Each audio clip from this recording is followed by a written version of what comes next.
Hai guys, assalamualaikum warahmatullahi wabarakatuh. Jadi hari ini kita bakal bikin multifunctional produk. Jadi dia itu berfungsi atau adonan ini bisa jadi pancake, kue dan di sini ada bahan-bahannya dan alat-alat ini yang ada di sini.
Nah guys, jadi aku bagi 3 adonan. Ini terserah sih, aku kasihnya ini segitu aja. Lihat jadi warna lucu banget ini. Nyalain dulu kompornya sampai wajannya itu panas ya, sampai pannya panas. Dan aku mau pakai blue band, tapi karena nggak punya apa tuh namanya. Nah, kita tunggu sampai apinya benar-benar panas. Wajannya, sorry.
Dan mulai aku angkat. Ini adonannya benar-benar cepat matang banget, jadi emang kalian harus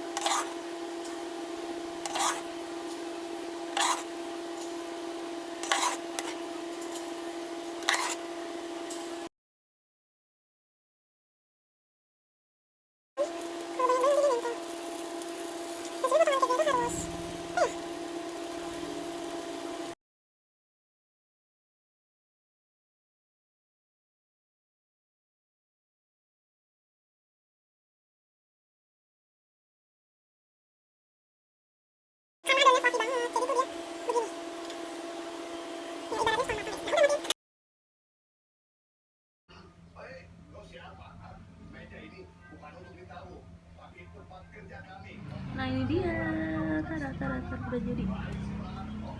Adonannya bisa kita tuh. Ini yang setengah matangnya, ini yang matang tapi karena kurang mentega. Ini yang tuh fluffy banget.